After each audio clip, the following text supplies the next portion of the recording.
ఎందుకనగా తాను జరిగించిన క్రియల చొప్పున అవి మంచివైనను సరే చెడ్డవైనను సరే దేహముతో జరిగించిన వాటి ఫలమును ప్రతివాడు పొందినట్లు మనమందరమును క్రీస్తు న్యాయపీఠం ఎదుట ప్రత్యక్షము కావాలి అను. నీ దేహంతో జరిగించిన ప్రతి దానికి అది మంచిది కానీ చెడ్డది వాటి ఫలము ప్రతివాడు పొందినట్లు క్రీస్తు న్యాయపీఠం ఎదుట ప్రత్యక్షం కావాలి. నిలబడతావు జాగ్రత్త. నీ దేహముతో నువ్వేం జరిగిస్తున్నావో అవన్నింటికి అది మంచిది కానీ చెడ్డది కానీ వాటి ఫలాన్ని పొందుటకు క్రీస్తు న్యాయపీఠం ఎదుట ప్రత్యక్షం క్లోజ్ చేశారు. దేవుడే డోర్ క్లోజ్ చేశాడు. ఒక్కటే డోర్ పెట్టాడు దానికి. ఒక్కటే డోర్ ద్వారం ఒక్కటే, 4 ద్వారాలు లేవు. ఆ ద్వారం ఎవరు? యేసే ద్వారము. యేసు ద్వారానే రక్షణ, యేసు ద్వారానే పరలోకం, ఇంకెవరి ద్వారా లేదు. గుర్తుపెట్టుకోండి. యేసు ఒక్కడే నేను రక్షించేవాడు, యేసు ఒక్కడే నిజమైన ద్వారం. ఆయన ద్వారాన్ని లోపల ప్రవేశిస్తే నువ్వు రక్షించబడతావు, లేదంటే లేదు. ఆయన క్లోజ్ చేశాడా ఎంతమంది వచ్చినా ఓపెన్ కాదు. ఈరోజు ద్వారం తెరిచి ఇచ్చినాడు ప్రభు, లోపల ప్రవేశించు. యేసు ప్రభు ఈరోజు నీతో మాట్లాడుతున్నాడు. ఆయన ద్వారము తెరిచి ఇచ్చినాడు, లోపల ప్రవేశిస్తే రక్షించబడతావు. ఎలా లోపల ప్రవేశిస్తాము? ప్రభువా నేను పాపిని, నా దేహముతో నా ఇష్టం వచ్చినట్టు బ్రతికాను, ఇష్టం వచ్చినట్టు మాట్లాడాను, ఇష్టం వచ్చినట్టు చేశాను, నన్ను క్షమించు. అంతే. నువ్వు చేయాల్సింది ఒక్కటే. నీ డబ్బు అడుగుతలేడు దేవుడు, నీ భూములు జాగాలు అడుగుతాడు, నీ గొర్రె మేకలు అడుగుతలేడు, నీ హృదయాన్ని ఇవ్వమంటున్నాడు. నీ హృదయము పాడైపోయింది, నీ మనస్సు పాడైపోయింది, నీ ఆలోచనలు పాడైపోయినాయి. ఆ పాడైపోయిన నీ హృదయాన్ని నాకు నేను బాగు చేస్తాను. ప్రభువా నా ఆలోచనలు సరిగా లేవు, నా మాటలు సరిగా లేవు, నా ప్రవర్తన సరిగా లేదు, నన్ను క్షమించయ్యా, నన్ను మార్చు ప్రభువా, నా మీదకి ఉగ్రత రానియకయ్యా, నన్ను నీ హక్కును చేర్చుకో నువ్వు చెప్తే చాలు ప్రభు చేర్చుకుంటాడు. ఆయన సిద్ధంగా ఉన్నాడు. ఈరోజు నువ్వు సిద్ధంగా ఉన్నావా? దేవుడు ఎందుకని ఆలస్యం చేస్తున్నాడో తెలుసా? రాకుండా నీకోసమే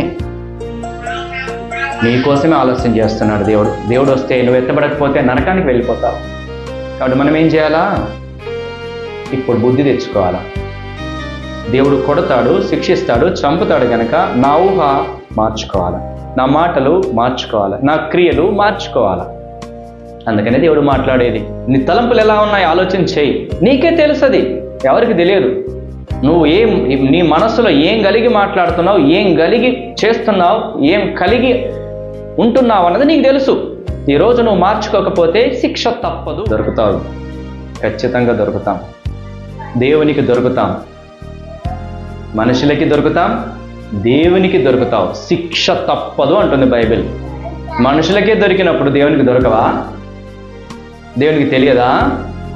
జాగ్రత్త.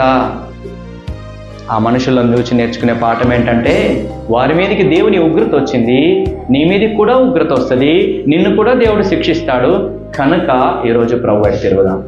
నీ ఊహ ఎలా ఉంది, నీ ఆలోచనలు ఎలా ఉన్నాయి, అవి మార్చుకోండి. ఈరోజు దైవ సేవకుని మాట వినండి, బైబిల్ మాట వినండి. రక్షణ ఓడ కట్టబడుతుంది. ఈ రక్షణ ఓడలో దేవుని సంఘములో నువ్వు నిలిచి ఉంటేనే ఎత్తబడే గుంపులో ఉంటావు, లేకుంటే విడవబడతాము. రూల్స్ అండ్ రెగ్యులేషన్స్ తెలుసుకొని వెళ్తే మంచిది. లేదా అక్కడికి వెళ్ళిన తర్వాత కూడా మనం ఎడమ సైడ్ నడిచామనుకోండి, ఏమైంది? యాక్సిడెంట్స్ అవుతాయి కదా. కాబట్టి అమెరికా దేశానికి వెళ్ళేటప్పుడు అక్కడ ఉన్నటువంటి నియమ నిబంధనలు తెలుసుకొని వెళ్తే మంచిది, లేకుంటే పోలీసు వాళ్ళు పట్టుకుంటారు. ఇప్పుడు కూడా మనం ఇక్కడ ఒక దేశానికి వెళ్తున్నాం, ఆ దేశానికి సంబంధించిన నియమ నిబంధనలన్నీ ఇక్కడే తెలుసుకొని ఇక్కడే పాటించాలి. అర్థమవుతుందా? మనం ఏ దేశానికి వెళ్తున్నాం చెప్పండి? పరలోకానికి వెళ్తున్నాం, పరదేశికి వెళ్తాం, అవునా? అక్కడి విషయాలన్నీ ఇక్కడ తెలుసుకోవాలా. అక్కడ ఆలోచన విధానము, అక్కడ మాటలు, అక్కడ పద్ధతులు, అక్కడ క్రియలు ఎలాగుంటాయో ఇక్కడే తెలుసుకొని ఇక్కడ పాటించాలా. ఆయన రాజ్యంలో, ఆయన సంఘంలో మనం ఉన్నాం కాబట్టి ఇక్కడ మనం పాటించాలి. చనిపోయిన తర్వాత అక్కడికి వెళ్ళి అక్కడ అవన్నీ చేస్తాం. ఇక అర్థమైందా? అందుకని మనం నేర్చుకునేది. ఆదికాండము 6వ అధ్యాయము 5-6 వచనాలు చదువుదాము. నరుల చెడుతనము భూమి మీద గొప్పదనియు, వారి హృదయం యొక్క తలంపులలోని ఊహ అంతయు ఎల్లప్పుడూ కేవలము చెడ్డదనియు యెహోవా చూచి తాను భూమి మీద నరులను చేసినందుకు యెహోవా సంతాపము నుండి తన హృదయంలో నొచ్చుకొనెను. చాలు, ప్రార్థన చేద్దాం.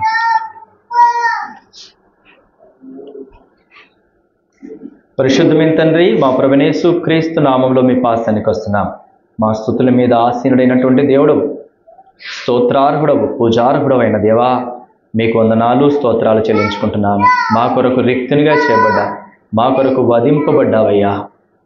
నా తండ్రి, ఏ మంచితనం లేని మా కొరకు మీరు చేసినటువంటి ఆ గొప్ప బలియాగను బట్టి మిమ్మల్ని స్తుతిస్తున్నాం. మీ ప్రేమను బట్టి, మీ కృపను బట్టి, మీ దయను బట్టి, మీ కనికరమును బట్టి మీకు వందనాలు, స్తోత్రాలు చెల్లించుకుంటున్నాను.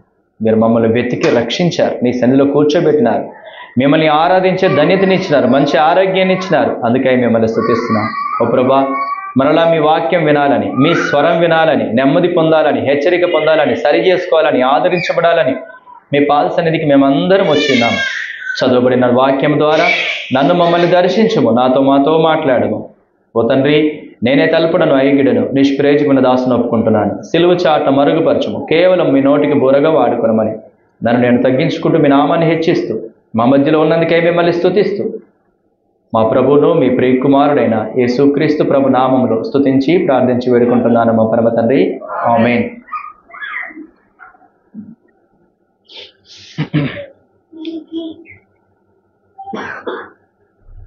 ఆదికాండము 6వ అధ్యాయము 1వ వచనం నేను చదువుతాను. నరులు భూమి మీద విస్తరింపనారంభించిన తర్వాత కుమార్తెలు వారికి పుట్టినప్పుడు. నరులు భూమి మీద విస్తరించడం ఆరంభించారు. ఎవరి ద్వారా? ఆదాము అవ్వను కలుగజేశాడు. వాళ్ళ ద్వారా భూమి మీద నరులందరూ ఇంకా రావడం జరిగింది. కాబట్టి భూమి మీద కనబడేటటువంటి మనుష్యులందరూ, మానవులందరూ వాళ్ళ తల్లిదండ్రులు ఎవరన్నట్టు చెప్పండి? ఆదాము అవ్వలే, వాళ్ళ నుంచి వచ్చిన వారం. అన్నా, కొన్నేళ్ళన్నా నువ్వు ఆదాం నుంచి వచ్చావుగా, లాభన్నన్నా నువ్వు ఆదాం నుంచి వచ్చావా అంటే మీ తాత ముత్తాతలు ఎవరన్నట్టు? ఆదాం. అంటే మనమంతా ఒకటేనా కాదా? ఇది ఎప్పుడు గుర్తుపెట్టుకోవాలి, అవునా? నేను ఆదాము నుంచే వచ్చాను అని నమ్మే వాళ్ళు చేయొద్దండి. అంటే మనం అందరం ఒక తండ్రి పిల్లలమే, అవునా? ఒక తండ్రి పిల్లలమైనప్పుడు కులం ఏది? ఒక తండ్రి పుట్టిన పిల్లలకు కులం ఉంటుందా? ఇక ఆలోచన చేయండి. ఒక తండ్రి పుట్టిన పిల్లలకు కులం ఏమీ ఉండదు. మనం అందరం ఒక తండ్రి పిల్లలమే, ఒక తల్లి పిల్లలమే. ఆదాము మనకు తండ్రిగా, అవ్వ మనకు తల్లిగా ఉంది కదా. కాబట్టి ఒకటే తల్లి తండ్రి పిల్లల మనము, ఇది గుర్తుపెట్టుకోవాలి. వేరు కాదు. ఇప్పుడు క్రీస్తు రక్తము చేత కడుగబడి మరలా ఒక తండ్రి పిల్లలముగా మార్పు చెందాం. అర్థమవుతుందా? ఇంతకు ముందైతే ఒక తండ్రి పిల్లలము, ఒక తల్లి పిల్లలము కాదన్నట్టుగా ఉన్నాము. ఇంతకు ముందైతే ఎలా ఉన్నాము? ఒక తండ్రి పిల్లలమే, ఒక తల్లి పిల్లలమే అయినప్పటికీ మనం అలా లేము. మీరు వేరు, మేము వేరు. మీ వాళ్ళు వేరు, మా వాళ్ళు వేరు. మీరేమిటోళ్ళు, మేమేమిటోళ్ళం అనే స్వభావంతో ఉన్నాం. కానీ ఇప్పుడు ఏం జరిగింది? క్రీస్తు రక్తము చేత కడుగబడి క్రీస్తు పిల్లలమయ్యామంటే మనమంతా ఒక్కటిగా మారాము. ఇది మర్చిపోవద్దు. ఇక విభేదాలు రావద్దు. మీరెవరు, మీరేమిటోళ్ళు అనేది రావద్దు. ఇక్కడ వస్తుందా? రావద్దు. ఎవరు మనం? మన తండ్రి ఎవరు? ప్రభువైన యేసు మన తండ్రి. ఆ తండ్రి రక్తము త్రాగి ఆయన శరీరాన్ని తింటున్నాం మనం. ఆయనే మనలో నివసిస్తున్నాడు. మనమంతా ఒక్క తండ్రి పిల్లలం. ఇక మీరేమిటోళ్ళు లేదు. ఇక్కడ మనమంతా ఒకటే. అట్లా ఉన్నావంటే ఇంకా నువ్వు ఇక్కడికి రాలే, క్రీస్తు రక్తం చేత కడగబడలేదని అర్థం, అంతే.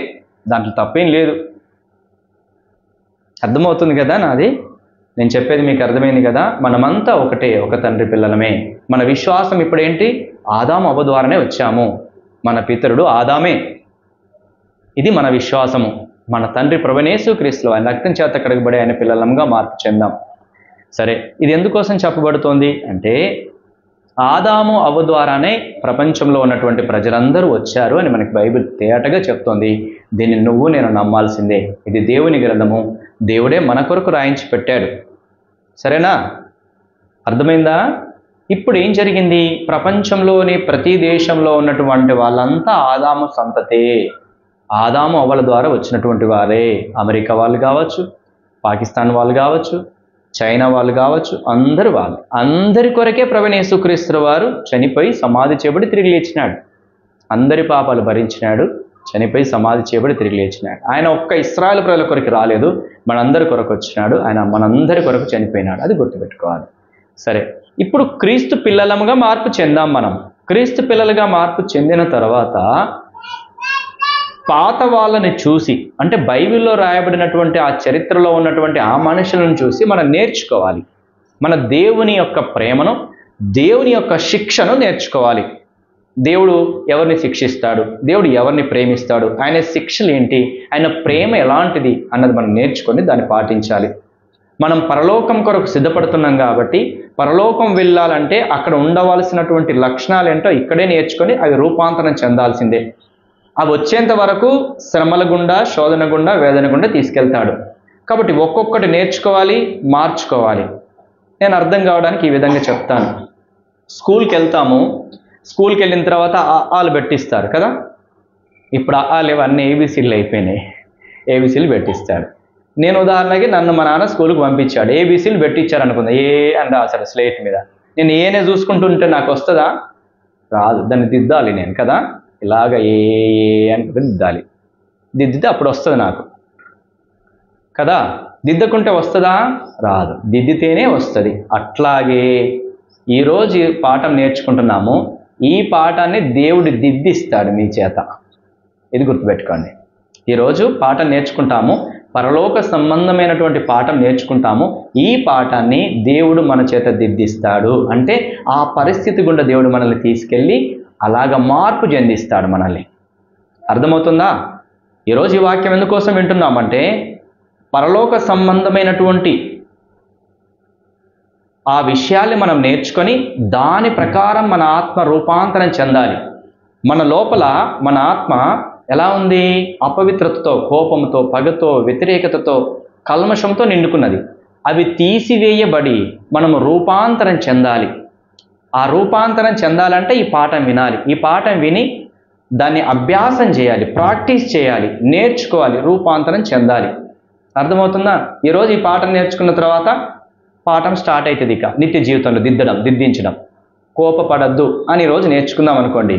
నేర్చుకున్నాను, దేవుడు నేర్పించాడు కోపడద్దు, కోపడితే పాపం చేస్తావు, దానివల్ల చాలా విషయాలు జరిగిపోతాయి, నష్టం జరిగిపోతాయని దేవుడు చెప్పాడు. సో ఇంటికి పోయిన తర్వాత కోపపడ్డట్టు చేస్తాను. ఇంటికి పోయిన తర్వాత ఏంటిది? ఇంటికి పోయిన కాడ ఏం జరుగుతుందంటే నేను మంచి మటన్ తీసుకొచ్చి పెట్టాను, వంట కూడా చేసి పెట్టారు. తలుపు పెట్టడం మర్చిపోయింది భార్య. నా భార్య ఏం చేసింది? తలుపు పెట్టలే, మందిరానికని పరిగెత్తుకుని వచ్చింది. వెళ్ళేసరికి కుక్క అంతా తినేసింది. ఇప్పుడు నాకేమనిపిస్తుంది చెప్పండి? దీన్ని చెప్పుతో కొట్టాలా కదా. బుద్ధి లేదు కొంచెం అన్నా కూడా. అంత కాస్ట్లీ ఇది, మటన్ తీసుకొచ్చి పెడితే బండి పెట్టావు, తలపేయకుండా వస్తా, బుద్ధి ఉందా నీకు? మందిరంలో నేనేం నేర్చుకొని వచ్చాను? కోపడద్దు, కోపడితే చాలా ప్రాబ్లం. నరుని కోపము దేవుని నీతిని నెరవేర్చదు అని నేర్చుకున్నాం. పోయిన తర్వాత ఏమైంది? కోపడతానా? సో నాకెంత బాధ ఉందో ఆ మటన్ని కుక్క తినివేయడం ద్వారా నా భార్యకి అదే బాధ ఉంటుందా ఉండదా చెప్పండి? ఆమె చేసింది మిస్టేకే, తొందరలోనే వెళ్ళొచ్చింది, పరిగెత్తుకొని వచ్చింది, కానీ ఆమెకు ఆ బాధ ఉంటుందా ఉండదా? సో ఇద్దరికి ఫైటింగేనా? ఈ ఫైటింగ్ దేనికోసమని? నేర్పించడం కొరకు, దిద్దాల మనం దాన్ని. అని దిద్దుతాం కదా, ఇది దిద్దాల అంటే ఇప్పుడు దేవుడు మాట్లాడతాడు, ఒరే మందిరంలో నువ్వు ఏం నేర్చుకొచ్చినారా? కోప్పడదు. మరి ఎందుకు కోప్పడుతున్నారా అంటాడు. ప్రభా ఏ కోప్పడ, నన్ను క్షమించు, దిద్దిన ఇప్పుడు కదా. దిద్దలేదు ఇక. సో అట్లా నేర్పిస్తాడు దేవుడు. ఇక కోపపడకుండా మన స్వభావం మార్చుకునేటట్టుగా దేవుడు మనకు నేర్పిస్తాడు. అలాంటి పరిస్థితుల గుండా అనుమతించి మనల్ని మారుస్తాడు దేవుడు. ఇది నేర్చుకోవాలి. అర్థమవుతుందా ఇప్పుడు? ఇది దిద్దే పద్ధతి, మనం నేర్చుకునే పద్ధతి, ఒక పద్ధతి. కాబట్టి ఈరోజు కొన్ని విషయాలు నేర్చుకుందాము. ప్రాక్టీస్ చేయిస్తాడు దేవుడు. ఇంటికి వెళ్ళినంత ప్రాక్టీస్ చేస్తాం, దాన్ని సమాజంలో ప్రాక్టీస్ చేస్తాం, ఇంట్లో ప్రాక్టీస్ చేస్తాం, బంధువుల మధ్యలో ప్రాక్టీస్ చేస్తాం కదా. రండి, ఆదికాండము 6వ అధ్యాయము 6-7 వచనాలు. తాను భూమి మీద నరులను చేసినందుకు యెహోవా సంతాపము నొంది తన హృదయంలో నొచ్చుకొనెను. అప్పుడు యెహోవా, నేను సృజించిన నరులతో కూడా జంతువులను, పురుగులను, ఆకాశ పక్షాదులను భూమి మీద ఉండకుండా తుడిచివేయుదును. ఏలైనగా నేను వారిని సృజించినందుకు సంతాపం నొందినాను అని చెప్తున్నాడు. ఏమైందంట? భూమి మీద ఏమైంది? 5వ వచనం. నరుల చెడుతనము భూమి మీద గొప్పదనియు, వారి హృదయం యొక్క తలంపుల ఊహ అంతయు ఎల్లప్పుడూ కేవలం చెడ్డదనియు యెహోవా చూచి తాను భూమి మీద నరులను చేసినందుకు యెహోవా సంతాపం నొంది తన హృదయంలో నొచ్చుకున్నాడు. మనుషులన్నీ చేసిన తర్వాత ఎట్లున్నారంట? అంతా జరిపోయింది. భయంకరమైన పాపం, ఊహల్లో కూడా పాపమే. ఆలోచనలో పాపమే, మాటలు పాపమే, క్రియలు పాపమే, భయంకరంగా చెడిపోయారు అందరూ. మనుషులంతా విస్తరించాడు, బాగానే ఉంది, కానీ వారిలో పాపము కూడా అలాగే విస్తరించింది. వారి ఊహల్లో కూడా పాపమే. ఎవరితో వ్యభిచరించాలా, ఎవరిని చంపాలా, ఎవరిని తిట్టాలా, ఎవరికి అన్యాయం చేయాలా, ఎవరిని గొడవ పెట్టుకోవాలా, ఇదే లోపల స్వభావం అంతా. ఇట్లా నిండిపోయినందుకు దేవుడు హృదయంలో నొచ్చుకున్నాడు, బాధపడ్డాడు. అబ్బా, వీళ్ళని ఎందుకు చేశానురా, ఇంత దారుణంగా మారిపోయారు వీళ్ళు. మన కొడుకు పుట్టిన తర్వాత వాడు కొడుకు పచ్చి తాగుబోతూ, వ్యభిచారి, దొంగ, మానభంగాలు చేసేటోడు, అన్ని రకాలుగా చెడిపోతే, అబ్బా వీడు ఎందుకు పుట్టాడు, వాడు అసలు పుట్టగానే చంపేస్తే అయిపోయేది. బాధ అనిపిస్తా అనిపించదా? ప్రతిరోజు గొడవలే, ప్రతిరోజు కేసులే, అట్లయితే అంటే ఎంత బాధ అనిపిస్తుంది? ఇప్పుడు దేవునికి కూడా నరులు చేసినందుకు ఆయన హృదయంలో సంతాపం నుండి ఆయన డిసైడ్ అయ్యాడు. ఏం డిసైడ్ అయ్యాడు? చిచిచి వద్దిక, అందరినీ నాశనం చేసేస్తాను. ఎలా నాశనం చేస్తా అనుకుంటున్నాడు? జలప్రళయం తీసుకొస్తాను. ఆకాశపు నుంచి తూములు విప్పబడతాయి, నీళ్లు కురిపించేస్తాడు. భూమి నుంచి ఊటలు బయటికి వస్తాయి, నీళ్లు పైనుంచి నీళ్లు, కింది నుంచి నీళ్లు వచ్చేసి వీళ్ళందరినీ నాశనం చేస్తాను అని అనుకున్నాడు. ఇక అనుకొని కనీసం ఒక్కడైనా ఎవడన్నా ఈ భూమి మీద ఉన్నాడా అని వెతికాడు. ఒక్కడు దొరికాడు. చూడండి 8వ వచనంలో, అయితే నోవాహు యెహోవా దృష్టి యందు కృప పొందినవాడాయను. ఒక్క నోవాహు అనేవాడు మాత్రము దేవుని దృష్టికి కృప పొందాడు. అర్థమవుతుందా? నోవాహు దేవుని దృష్టిలో కృప పొందినవాడుగా కనబడుతున్నాడు. కాబట్టి నోవాహుతో దేవుడు మాట్లాడుతున్నాడు. ఇక నోవాహు వంశావళిదే. నోవాహు నీతిమంతుడును తన తరములో నిందారహితుడనై ఉండెను. నోవాహు దేవునితో కూడా నడిచినవాడు. షేము, హాము, యాపెతను ముగ్గురు కుమారులను నోవాహు కనెను. భూలోకము దేవుని సన్నిధిని చెడిపోయిండెను. భూలోకము బలాత్కారముతో నిండి ఉండెను. దేవుడు భూలోకమును చూచినప్పుడు అది చెడిపోయి ఉండెను. భూమి మీద సమస్త శరీరులు తమ మార్గమును చెరిపివేసుకొని ఉండిరి. దేవుడు నోవాహుతో, సమస్త శరీర మూలముగా భూమి బలాత్కారంతో నిండి ఉన్నది గనక నా సన్నిధిని వారి అంతము వచ్చి ఉన్నది. ఇదిగో వారిని భూమితో కూడా నాశనము చేయుదును. చితిసారకము మ్రానుతో నీ కొరకు ఓడను చేసుకొనుము. అరలు పెట్టి ఆ ఓడను చేసి లోపటను వెలపటను దానికి కీలు పోయవలను. నీవు దాన్ని చేయవలసిన విధమిది. ఆ ఓడ 300 మూరల పొడుగును, 50 మూరల వెడల్పును, 30 మూరల ఎత్తును గలదై ఉండవలను అని దేవుడు ఆయన చెప్పాడు. ఇంకా 17వ వచనంలో, ఇదిగో నేనే జీవవాయువు గల సమస్త శరీరులను ఆకాశము క్రింద ఉండకుండా నాశనము చేయుటకు భూమి మీదికి జల ప్రవాహమును రప్పించుచున్నాను. లోకమందున్న సమస్తమును చనిపోవును. అందరిని చంపేస్తాను, నీ కొరకు నువ్వు ఓడను తయారు చేసుకో అని చెప్పాడు. తర్వాత 7వ వచనంలో, 7వ అధ్యాయం 1వ వచనం, యెహోవా ఈ తరం వారిలో నీవే నా ఎదుట నీతిమంతుడవై ఉండుట చూచితిని గనుక నీవును నీ ఇంటి వారిని ఓడలో ప్రవేశించిడి. పవిత్ర జంతువులలో ప్రతి జాతి పోతులు 7ను, పెంటలు 7ను, పవిత్రములు కాని జంతువులో ప్రతి జాతి పోతును, పెంటయు 2ను. ఇవన్నీ కూడా 5వ వచనం, తనకు యెహోవా ఆజ్ఞాపించిన ప్రకారం నోవాహు యావత్తును చేసెను. ఇది ఇక్కడ జరిగినటువంటి విషయం. పైనే నేను చదివాను, దాని గురించి క్లుప్తంగా వివరిస్తాను. దేవుడు మనుషులను తయారు చేశాడు, మనుషుల్లో అందరూ విస్తరించాడు, అందరి లోపల పాపం ఉంది, భయంకరమైన పాపం, ఊహల్లో పాపం, క్రియల్లో పాపం, మాటల్లో పాపం, భయంకరంగా మనుషులంతా చెడిపోయారు. ఇప్పుడు దేవుడు ఏమనుకుంటున్నాడు? వీళ్ళందరినీ నేను చంపేస్తాను అనుకుంటున్నాడు ఫస్ట్. కానీ ఎవరైనా మంచివాడు ఉన్నాడా, నీతిమంతుడు ఎవరైనా ఉన్నాడా అంటే నోవాహు దేవుని దృష్టికి కృప పొందినవాడయ్యాడు. కాబట్టి నోవాహు దగ్గరికి వచ్చాడు దేవుడు. నోవాహు, నేను నీకు కొన్ని కొలతలు చెప్తాను, ఆ కొలతల ప్రకారం నువ్వు ఒక ఓడ సిద్ధం చేసుకో. నేను జలప్రళయాన్ని రప్పించబోతున్నాను, అందరినీ నాశనం చేస్తాను అని చెప్పాడు.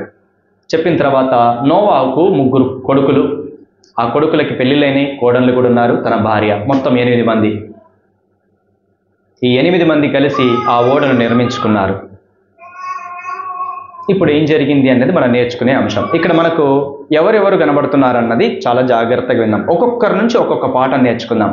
ప్రజలందరూ, నోవాహు పిల్లలు, ఆయన భార్య, జంతువులు, ఓడ, ఇవన్నీ మనకు కనబడుతున్నాయి కదా. రైట్. ఇప్పుడు మొదటి పాఠం ఎవరి దగ్గర నుంచి నేర్చుకుందామంటే ప్రజలందరి నుంచి నేర్చుకుందాం. ప్రజలందరూ ఎలా ఉన్నారు? పాపం చేత ఉన్నారు.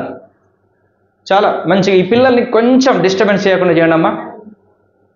పిల్లల్ని డిస్టర్బెన్స్ చేయకుండా చేయండి. ఫస్ట్ లెసన్ ఎవరి దగ్గర నేర్చుకుందామంటే ప్రజలందరి నుంచి. ప్రజలందరూ ఎలా ఉన్నారు? ఊహ అంతా చెడ్డది. లోపల ఏముంది? పగ, ప్రతీకారం, వ్యభిచారం, దొంగతనం, నరహత్య. ఏం చేయాలి? వాళ్ళని ఎట్లా మోసం చేయాలి? వీళ్ళు ఎట్లా అనగతొక్కాల? ఇలాంటి స్వభావము కలిగి మనుషులంతా ఉన్నారు. అట్లాంటి స్వభావము కలిగినటువంటి మనుషులందరినీ దేవుడు ఏం చేస్తాడు? చంపేస్తాడు. ఫస్ట్ లెసన్, నువ్వు కూడా అట్లా ఉంటే నిన్ను కూడా ఏం చేస్తాడు? పక్కన కాదా? అది నేర్చుకోవాల్సింది మనం. దేవుని ఉగ్రత, దేవుని తీర్పు, దేవుని శిక్ష అలాంటి వారి మీదకి తప్పక వస్తుంది. అర్థమవుతుందా? షూరా? చంపేస్తాడా? చంపాడా? చంపేస్తాడు. నీకు కూడా నాకు కూడా ఉంది, పొంచి ఉంది. అలాంటి ప్రమాదము మరణపు అంచున పొంచి ఉంది మనకు. కాబట్టి మనం ఏం చేయాలా? ఇప్పుడు బుద్ధి తెచ్చుకోవాలా. దేవుడు కొడతాడు, శిక్షిస్తాడు, చంపుతాడు కనుక నా ఊహ మార్చుకోవాలి, నా మాటలు మార్చుకోవాలి, నా క్రియలు మార్చుకోవాలి. అందుకనే దేవుడు మాట్లాడేది. మార్చుకోండి. నీ తలంపులు ఎలా ఉన్నాయి ఆలోచన చేయి. నీకే తెలుస్తుంది, ఎవరికి తెలియదు. నువ్వు నీ మనస్సులో ఏం కలిగి మాట్లాడుతున్నావు, ఏం కలిగి చేస్తున్నావు, ఏం కలిగి ఉంటున్నావు అన్నది నీకు తెలుసు.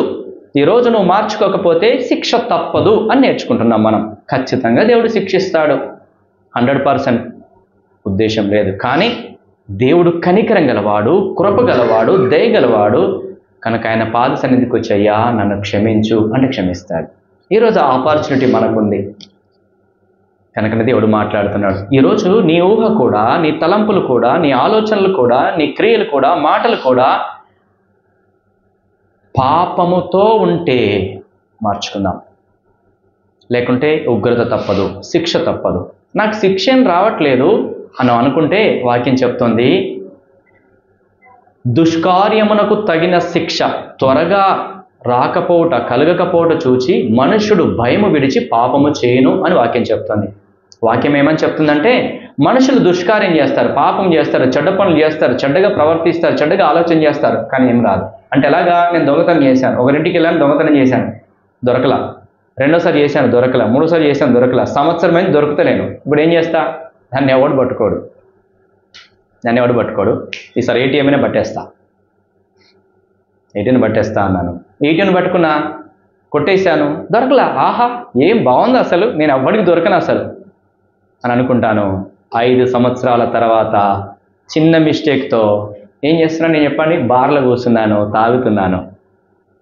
ఫ్రెండ్తో అన్నమాట, అరే అక్కడ దొంగతనం చేసింది నేనే, ఇక్కడ దొంగతనం చేసింది నేనే, ఆడ చేసింది నేనే, ఈడ చేసింది నేనే, అక్కడ ఏటీఎం దొంగతనం చేసింది. ఎవడు నన్ను పట్టుకునేది? ఎవ్వడు పట్టుకోడు, ఎవడు తరమే కాదు. 5 సంవత్సరాల తర్వాత తాగుతూ ఫ్రెండ్తో మాట్లాడుతున్నా, ఇదిగో రేపు స్కెచ్ చేస్తున్నా, దాన్ని కూడా నేను చేస్తా చూడని. నేను తాగుతా ఉంటే పక్కన ఎవరున్నారో తెలుసా? ఓ సిఐ కూర్చొని ఉన్నాడు. నాకు తెలియదు సిఐ అని. అన్నీ చెప్తా ఉంటే చక్కగా విన్నాడు. విన్న తర్వాత సిఐ ఫోన్ చేశాడు, బెటాలియనే దిగింది, పోలీసులు దిగారు, పట్టుకున్నారు. తాగిందంతా దిగింది నాకు. చెప్పరా, ఏటీఎం దొంగతనం చేసింది ఎవర్రా? దొరికానా దొరకలేదా? దొరుకుతావు, ఖచ్చితంగా దొరుకుతాం. దేవునికి దొరుకుతాం, మనుషులకి దొరుకుతాం, దేవునికి దొరుకుతావు. శిక్ష తప్పదు అంటుంది బైబిల్. మనుషులకే దొరికినప్పుడు దేవునికి దొరకవా? దేవునికి తెలియదా? జాగ్రత్త. ఆ మనుషులను చూసి నేర్చుకునే పాఠం ఏంటంటే, వారి మీదకి దేవుని ఉగ్రత వచ్చింది, నీ మీదకి కూడా ఉగ్రత వస్తుంది, నిన్ను కూడా దేవుడు శిక్షిస్తాడు. కనుక ఈరోజు ప్రభు వైపు తిరుగుదాం. నీ ఊహ ఎలా ఉంది, నీ ఆలోచనలు ఎలా ఉన్నాయి, అవి మార్చుకుందామా? ఇక రెండవది, నోవాహు యొక్క పిల్లలు, ఆయన భార్య. నోవాహుకి దేవుడు మాట్లాడాడు, నోవాహు నేను నీకు ఓడ తయారు చేసుకొని చెప్తున్నాను, ఓడ తయారు చేసుకో, ఇదిగో పలానా కొలతల్ని బట్టి నువ్వు తయారు చేసుకో అన్నాడు. ఓకే, ఒక్కడే చేస్తాడా? చేయడు. ఒకటితో అయిద్దా ఇంత పెద్ద ఓడ? కాదు. ఆయన ఏం చేయాలా? భార్యకి చెప్పాడు, అమ్మాయి ఇట్రా, దేవుడు నాతో మాట్లాడాడు, జలప్రళయం రాబోతుందంట, మనం ఓడి చేసుకోవాలి. అరే పిల్లలు రండి, జలప్రలయం రాబోతుంది, మనం ఓడ సిద్ధం చేసుకోవాలి పలానా కొలతలు. ఓకే, వాళ్ళందరూ సపోర్ట్ చేశారు. ముగ్గురు కొడుకులు సపోర్ట్ చేశారు, భార్య సపోర్ట్ చేసింది, కోడళ్ళు సపోర్ట్ చేశారు. ఎన్ని సంవత్సరాలు తెలుసా? 120 సంవత్సరాలు సుమారుగా ఓడగడుతూనే ఉన్నారు. పొద్దున్న లేవాలా, అడవికి వెళ్ళాలా, కర్రలు కొట్టుకు రావాలా, ఓడ తయారు చేయాలా. వాళ్ళ పనే అది. ఎప్పుడన్నా రిటర్న్ అయ్యారా దేవునికి? వాళ్ళ నోవాకి, నాన్న ఏం పిచ్చోడు ఉన్నట్టున్నావు నువ్వు కదా, ఏమండి అసలు నీకు దేవుడు నీతో మాట్లాడా? ఏది సంవత్సరం అయింది, 2 సంవత్సరాలు, 3 సంవత్సరాలు, 10 సంవత్సరాలు, 20 సంవత్సరాలు ఓపిక పట్టాను నీకు. 20 సంవత్సరాల నుంచి నువ్వు చెప్పినట్టే చేస్తున్నావు. వెళ్తున్నావు అడవికి, కర్రలు కొట్టుకొస్తున్నావు, ఓడ తయారు చేస్తున్నావు. 20 years నుంచి ఇదే పని చేస్తున్నావు. ఏది వర్షం, ఏవి నీళ్లు అని అన్నారా? ఎన్ని సంవత్సరాలు ఓపిక పట్టారు చెప్పండి? 120 years వాళ్ళ భర్తకి భార్య లోబడింది. తన కుమారులు, కోడళ్ళు తన మామకి, తమ తండ్రికి లోబడ్డారు. నేను లోబడాలా? ఎవరికి? దైవ సేవకునికి లోబడాలా? గుర్తుపెట్టుకోండి, దైవ సేవకుడు చెప్పింది ఇప్పుడే జరగాలని ఏముండదు. దైవ సేవకుడు చెప్తాడు, అది త్వరగా జరగాలని ఏముండదు, జరుగుతుంది. వేచి చూడాలి. పరలోకానికి మనం ఎక్కిపోతాము అని చెప్తాం, జరుగుతుంది ఖచ్చితంగా. మన ప్రభు వస్తాడు, అది జరుగుతుంది. వేచి చూడాలా, దేవుడు తప్పకుండా దాన్ని జరిగిస్తాడు. ఎన్ని సంవత్సరాలు? 120 సంవత్సరాలు వారు లోబడి నోవాహు ఎలా చెప్తే అలాగే చేశారు. నిర్మించారు ఓడని, రక్షణ ఓడని నిర్మించారు. ఇక్కడ దైవ సేవకుడు చెప్పినటువంటిది తూచా తప్పకుండా పాటించండి. రక్షణ ఓడలో మనం ఉంటాం.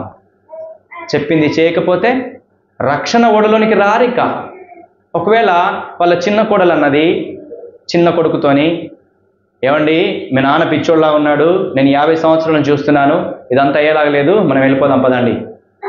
వద్దులేవే, ఆగు, మా పెద్ద అన్నయ్య చేస్తున్నాడు, రెండో అన్నయ్య చేస్తున్నాడు, నువ్వేమి ఇట్లా చేస్తున్నావేంది, ఆగు అని ఇంకో 5 సంవత్సరాలు, ఇంకో 30 సంవత్సరాలు చూసిండు. మళ్ళీ చిన్ని కోడలు అంటుంది, అదంతా సుత్తి, పదా వెళ్ళిపోదాం.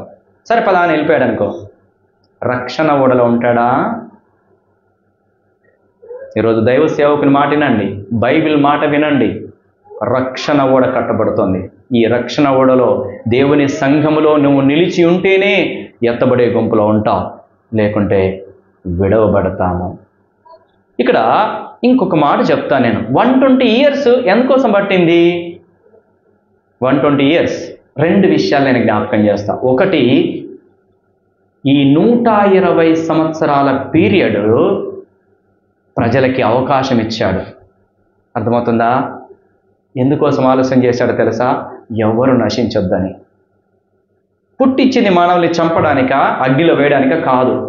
దేవుని యొక్క ఉద్దేశం, దేవుని యొక్క ప్రణాళిక, దేవుని యొక్క ప్రేమ ఏంటంటే, నేను మనుషుల్ని కలుగజేశాను, వాళ్ళని నా చేతుల్లోనే తీసుకొని అగ్నిలో వేస్తే ఆయనకు సంతోషమా?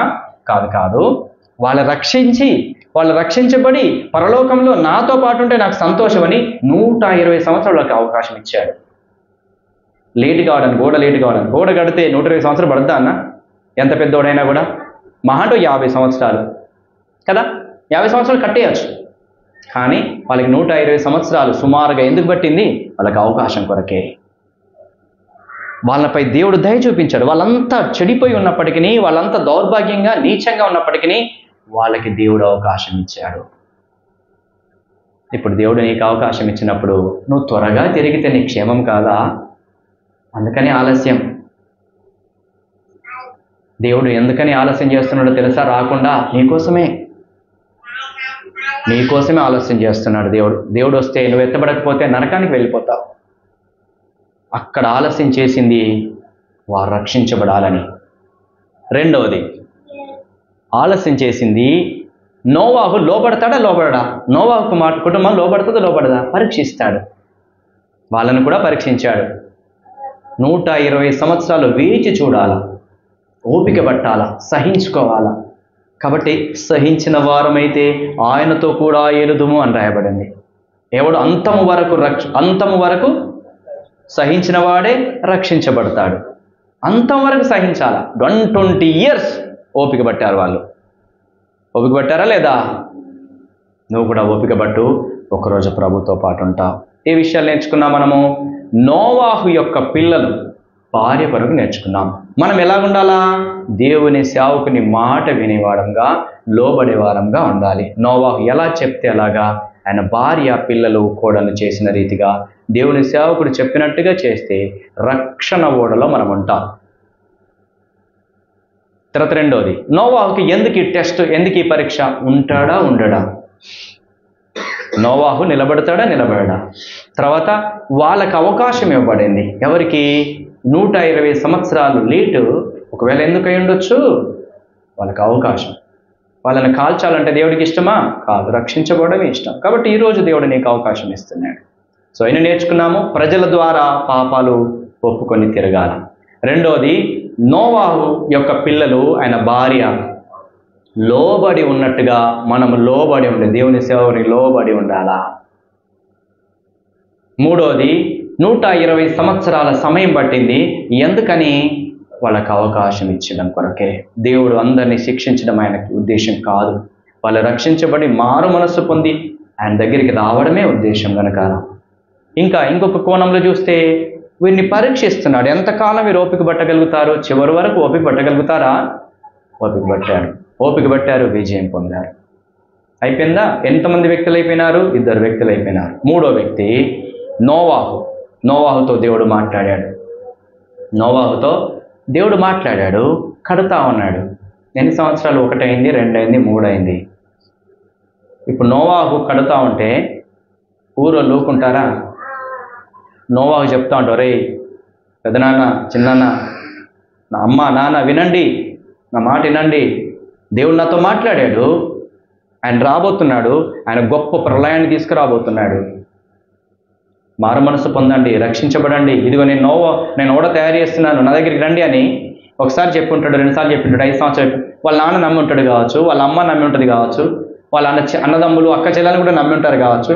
కానీ 2 సంవత్సరాలకి, 3 సంవత్సరాలకి, 5 సంవత్సరాలు, 10 సంవత్సరాలు అయ్యేసరికి వీడు పిచ్చోడు, వీడు మాటలు ఎవరు నమ్ముతాడు?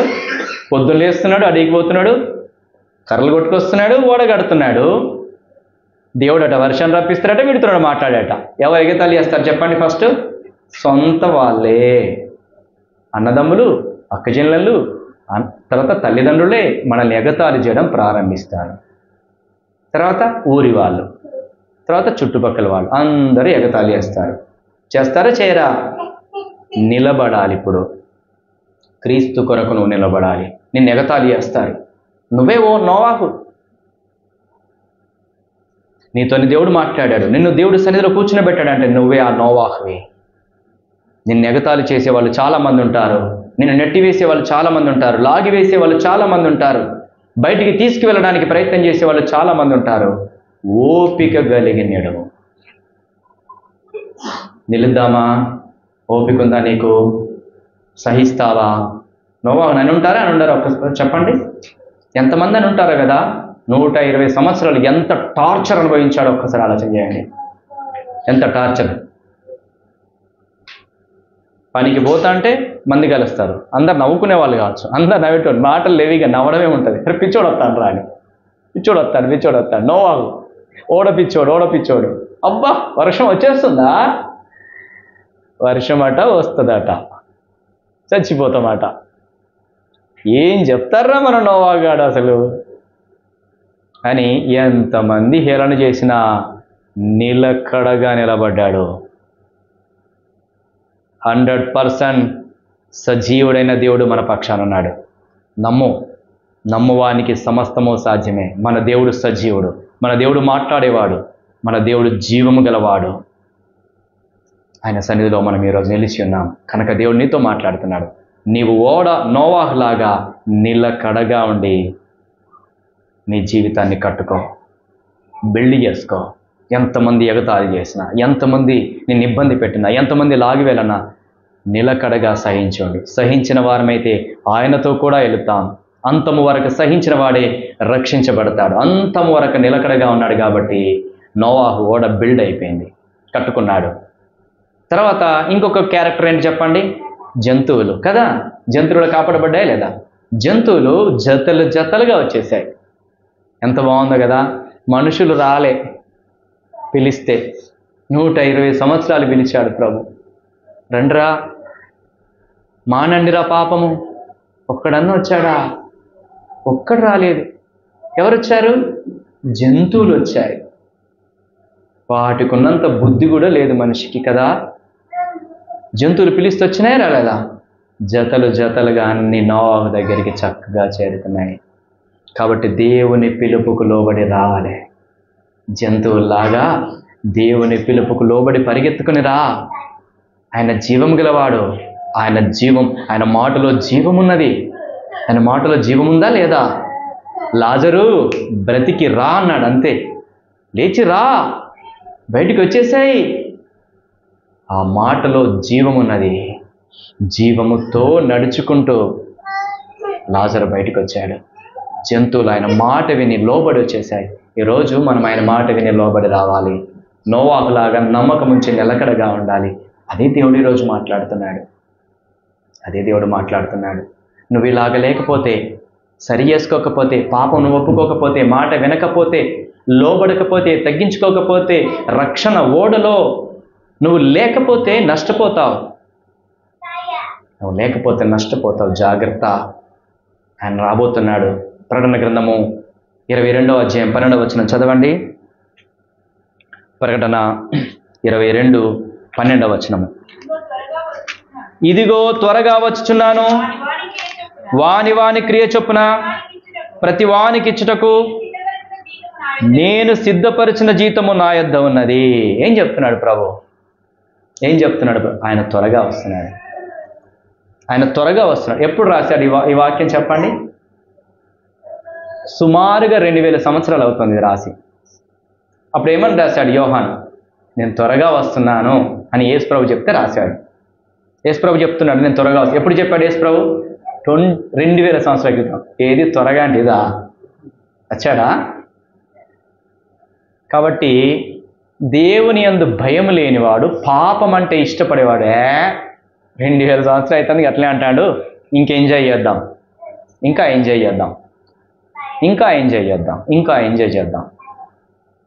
ఆయన ఎందుకు ఆలస్యం చేస్తున్నాడో వాడికి అర్థం కాదు. ఎందుకు ఆలస్యం చేస్తా? నువ్వు తొందరగా తిరగాలని, ఇంకా తిరగాల, నువ్వు నశించొద్దు, నువ్వు నరకానికి వెళ్ళొద్దు అని ఆయన ఆలస్యం చేస్తున్నాడు. నీకు అవకాశం ఇవ్వడం కోసం కాదు బిడ్డ. అవకాశం ఇవ్వడం కోసం ఆలస్యం చేసేది యేసు ప్రభు. ఒరే, చస్తావురా, నరకంలో కాలిపోతావురా, అరుపులు తట్టుకోలేవురా, బాధను తట్టుకోలేవురా. నువ్వు తట్టుకోలేవనే నువ్వు మారు మనసు పొందాలని నేను ఆలస్యం చేస్తున్నాను. ఆలస్యం చేసేది నువ్వు మారు మనసు పొందాలని. కానీ మనోడు ఆలోచన చేసేది ఏంటిది? ఒట్టిది అదంతా. ఎవడు నమ్ముతాడు ఆ మాటని? 2000 సంవత్సరాల నుంచి ఎవడు నమ్ముతాడు అని అనుకుంటాడు. బుద్ధిహీనుడు ఇలాగ ఆలోచన చేస్తాడు. కానీ ఈరోజు నువ్వు బుద్ధిమంతురాలువైతే నీ కోసమే ఆలస్యం చేస్తున్నాడు కనుక నువ్వు త్వరగా తిరిగితే త్వరగా యేసు ప్రభువు చేస్తాడు. ఇదిగో నేను త్వరగా వచ్చున్నానని చెప్తున్నాడు. నీ క్రియలకు చొప్పున నీకు ప్రతిఫలం ఇస్తాడు. అవి మంచివైనా సరే, చెడ్డవైనా సరే. మంచిదానికి మంచి ఫలము, చెడ్డదానికి చెడ్డ ఫలము కంపల్సరీ ప్రభు ఇస్తాడు. ఇస్తాడా ఇవ్వడా? 100% ఇస్తాడు. జాగ్రత్త. ఇంకా కొరింథీయులకు రాసిన పత్రిక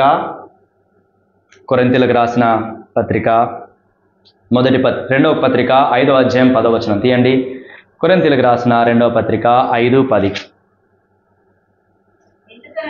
ఎందుకనగా తాను జరిగించిన క్రియల చొప్పున అవి మంచివైనను, మళ్ళా చదువమ్మా, ఫస్ట్ నుంచి చదువు. ఎందుకనగా తాను జరిగించిన క్రియల చొప్పున అవి మంచివైనను సరే, చెడ్డవైనను సరే, దేహముతో జరిగించిన వాటి ఫలమును ప్రతివాడు పొందినట్లు మనమందరమును క్రీస్తు న్యాయపీఠం ఎదుట ప్రత్యక్షము కావాలి అను. నీ దేహంతో జరిగించిన ప్రతి దానికి, అది మంచిది కానీ చెడ్డది కానీ, ఏం జరుగుతుంది? ఎందుకు ప్రత్యక్షమవుతామంట? ప్రతివాడు పొందినట్లు, వాటి ఫలము ప్రతివాడు పొందినట్లు క్రీస్తు న్యాయపీఠం ఎదుట ప్రత్యక్షం కావాలి. నిలబడతావు. జాగ్రత్త. నీ దేహముతో నువ్వేం జరిగిస్తున్నావో అవన్నింటికి, అది మంచిది కానీ చెడ్డది కానీ, వాటి ఫలాన్ని పొందుటకు క్రీస్తు న్యాయపీఠం ఎదుట నువ్వు ప్రత్యక్షమవుతావు. పోలీసుని దొరికావు, చేసేవారు దొంగతనం అంటే చేయలేదు అంటావు. కానీ దేవుని ముందు చెప్పగలుగుతావా? చెప్పలేం, అంతా తెలుసు. కాబట్టి గుర్తుపెట్టుకో, నీ దేహముతో జరిగించినటువంటి ప్రతిదానికి శిక్ష ఉంది. మంచిదైతే ఫలం పొందుతాం, చెడ్డదైతే శిక్ష నీకుంది. మనం అందరం ప్రత్యక్షమవుతాం. కనుక దేవుడు ఈరోజు మాట్లాడే మాట ఏంటి? వాళ్ళందరూ నశించారు, వాళ్ళందరూ ఆ జలంలో నీళ్ళల్లో మునిగి చచ్చిపోయారు. తెలుసా? వర్షం వస్తోంది, అందరూ లోపలికి వెళ్ళిపోయినారు. ఎవరెవరు లోపలికి వెళ్ళిపోయినారు? ప్రతి జాతి జంతువులన్నీ లోపలికి వెళ్ళిపోయినాయి. నోవా వెళ్ళిపోయినాడు, 3 కొడుకులు వెళ్ళిపోయినారు, 3 కోడలు వెళ్ళిపోయినారు, భార్య వెళ్ళిపోయింది. సో డోర్ క్లోజ్ చేసేసాడు. ఎవరు చెప్పండి? డోర్ ఎవరు క్లోజ్ చేశారు? దేవుడే డోర్ క్లోజ్ చేశాడు. ఒక్కటే డోర్ పెట్టాడు దానికి. ఒక్కటే డోర్, ద్వారం ఒక్కటే, 4 ద్వారాలు లేవు. ఆ ద్వారం ఎవరు? యేసే ద్వారము. యేసు ద్వారానే రక్షణ, యేసు ద్వారానే పరలోకం, ఇంకెవరి ద్వారా లేదు. గుర్తుపెట్టుకోండి, యేసు ఒక్కడే నేను రక్షించేవాడు, యేసు ఒక్కడే నిజమైన ద్వారం. ఆయన ద్వారాన్ని లోపల ప్రవేశిస్తే నువ్వు రక్షించబడతావు, లేదంటే లేదు. ఆయన క్లోజ్ చేశాడా? ఎంతమంది వచ్చినా ఓపెన్ కాదిక. 120 సంవత్సరాల అవకాశం ఇచ్చాడు, వాళ్ళందరికీ రాలేదు. ఒకవేళ నోవా కనుక డోర్ క్లోజ్ చేసి ఉంటే వాళ్ళ అమ్మ నాన్నలు తల్లిదండ్రులు వచ్చేసి, రే నోవాహు నీకు దండం పెడతాం రా, తీరా డోర్ తీరా అంటే తీసేవాడేమో. కానీ దేవుడు ఈ 120 సంవత్సరాలు నేను అవకాశం ఇచ్చాను, చెప్పాను, ఎందుకు మీరు ఇంకా మారు మనసు పొందలేదని ఆయనే క్లోజ్ చేశాడు. ఆయన క్లోజ్ చేస్తే ఇంకెవరు తీయలేరు. ఈరోజు ద్వారం తెరిచి ఉంచినాడు ప్రభువు, లోపల ప్రవేశించు. యేసు ప్రభు ఈరోజు నీతో మాట్లాడుతున్నాడు. ఆయన ద్వారము తెరిచి ఉంచినాడు, లోపల ప్రవేశిస్తే రక్షించబడతావు. ఎలా లోపల ప్రవేశిస్తాము? ప్రభువా నేను పాపిని, నా దేహముతో నా ఇష్టం వచ్చినట్టు బ్రతికాను, ఇష్టం వచ్చినట్టు మాట్లాడాను, ఇష్టం వచ్చినట్టు చేశాను, నన్ను క్షమించు. అంతే. నువ్వు చేయాల్సింది ఒక్కటే. నీ డబ్బు అడుగుతలేడు దేవుడు, నీ భూములు జాగాలు అడుగుతాడు, నీ గొర్రె మేకలు అడుగుతలేడు, నీ హృదయాన్ని ఇవ్వమంటున్నాడు. నీ హృదయము పాడైపోయింది, నీ మనస్సు పాడైపోయింది, నీ ఆలోచనలు పాడైపోయినాయి. ఆ పాడైపోయిన నీ హృదయాన్ని నాకు ఇవ్వు, నేను బాగు చేస్తాను. ప్రభువా నా ఆలోచనలు సరిగా లేవు, నా మాటలు సరిగా లేవు, నా ప్రవర్తన సరిగా లేదు, నన్ను క్షమించయ్యా, నన్ను మార్చు ప్రభువా, నా మీదకి ఆ ఉగ్రత రానియకయ్యా, నన్ను నీ హక్కును చేర్చుకో. నువ్వు చెప్తే చాలు, ప్రభు చేర్చుకుంటాడు. ఆయన సిద్ధంగా ఉన్నాడు. ఈరోజు నువ్వు సిద్ధంగా ఉన్నావా? నువ్వు సిద్ధంగా ఉంటే ద్వారం తెరిచి ఉంచినాడు. ఒక్కటే మాట, నన్ను క్షమించు ప్రభువా, నన్ను క్షమించయ్యా. నా ప్రభు క్షమించుటకు సిద్ధ మనస్సు గలవాడు. నా దేవుడు క్షమించడానికి ఈరోజు చేతులు చాచి ఉంచినాడు. వస్తావా ఆయన చెంతకి? వద్దాము ఆయన చెంతకి, క్షమాపణ అడుగుదాము, ప్రతి పాపమును ఒప్పుకుందాము, విడిచిపెడదాము. పరలోకంలో నిత్యత్వంలో సదాకాలం ఆయనతో పాటు ఉన్న ప్రభు అట్టి కృపను మనకు అనుగ్రహించిన గాక. ప్రార్థన చేసుకున్నాం.